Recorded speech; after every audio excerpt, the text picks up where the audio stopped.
Alright, Cashless Society here again today, and I'm going to steal a line from the Modern Investor and show you some news that's everywhere news. I'm sure you probably already heard, but we can quickly visit this here. The NASDAQ, any other major news source put this out yesterday talking about how the banks in the US can now offer crypto custody services. So this was a regulation change made yesterday officially, and it was done by the Office of the Comptroller of the Currency. Says the Office of the Comptroller of the Currency is letting all nationally chartered banks in the U.S. provide custody services for crypto. So, who was involved behind all of this? Let's take a look. I'm sure you guys might have heard of this guy as well, Brian Brooks. He is the acting comptroller of the currency. Thing to note about here is Mr. Brian Brooks. He used to be the chief legal officer at Coinbase, and this just changed in March that he was put in place as the acting comptroller. This has been in the works forever, though. I believe it was Digital Asset Investor that tied this all together. Basically, how they've been expecting to get him into this position for a while. So just my point here is that they are years ahead of what they're showing us. Right now, it's just all the news and all the regulations are all coming together that they have been planning for years. Just kind of diving a little more into that. Just like last month, I talked about the ease of the Volcker rule that was put into place. Says here, FDIC officials said they are loosening the restrictions from the Volcker rule, allowing banks to more easily make large investments into venture capital. It's not only venture capital that was changed, but either way, allowing banks to invest heavily into venture capital essentially allows them to invest into anything, because venture capital can invest in whatever they want to. So just last month, this came out, and now this month, banks can now offer crypto custody services. Do you think that this is a coincidence? I mean, could it be any more obvious? I don't know what to tell you at this point. Like, this literally all ties together. The people that run the country and the world, they're moving behind the scenes, and then they just give us the breadcrumbs. And also in June last month, I showed you this thing. Go ahead and follow at Addison Flash. He posted this piece of mail that came in, this mail that came in from Bank of America to him, talking about how basically they're clarifying that cryptocurrency is considered a cash equivalent at Bank of America when using the credit card and so on. Do you think that Bank of America might have been anticipating that they were going to be able to offer crypto custody last month? It kind of looks like they knew this was coming. Yep. That's pretty much all I got there. I'm sure you also saw on 21st, Judy Shelton was, her nomination was approved to be on the Federal Reserve Board. So that's set in place as well. It's kind of like beating a dead horse at this point, I guess you would say, as the saying goes.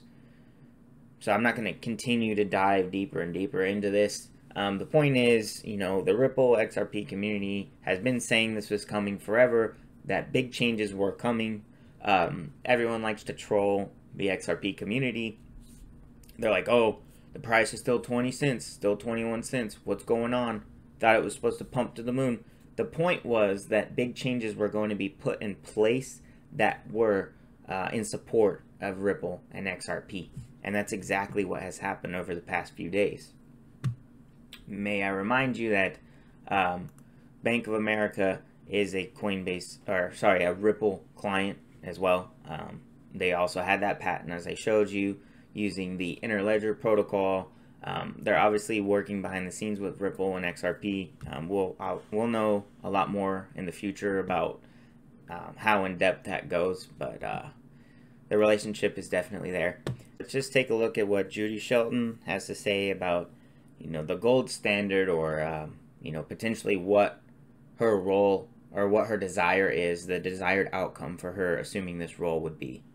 And when money is just a variable that financial markets toss around, or it's part of a derivatives formula, or it's part of someone speculating on currencies, it's not serving the private sector in the sense of providing that reliable unit of account so you can make plans. And under a gold standard, you did have that stability, and I think that's what's missing.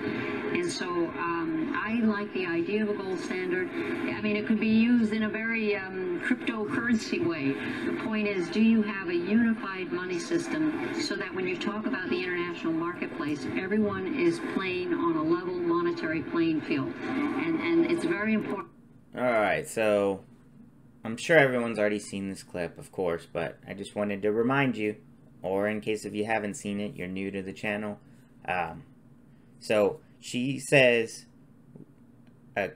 return to the gold standard or a cryptocurrency type of way. It doesn't, so her use of words tell me that it doesn't necessarily matter what the underlying asset would be, more so that we need a underlying asset or center unit of account, essentially, that everything else is playing around on that level playing field. There goes that term again, level playing field, as I've showed you over and over. You know, it's just crazy. And then what was her last tweet? Let's see. Her last tweet, July 16th, last week, she shared this from Christine Lagarde. Why does it matter so much? Well, it matters so much because if there is no price stability, then clearly the economies cannot function in a sustainable, in a solid way. And whether you look at the corporates, whether you look at families, whether you look at governments, price stability is a key element in order to actually decide to invest, decide to employ, decide to enter into such or such fiscal policies. So price stability, which itself includes multiple factors,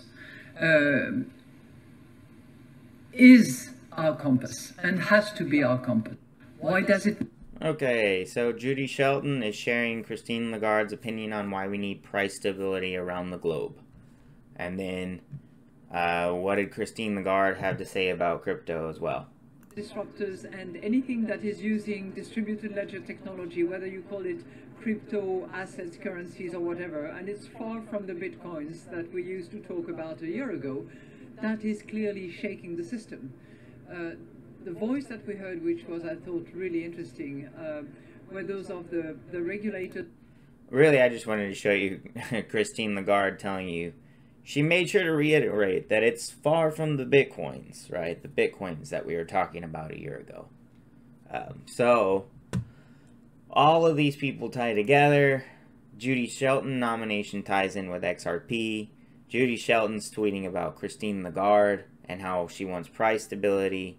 She wants a cryptocurrency type of way, gold standard. I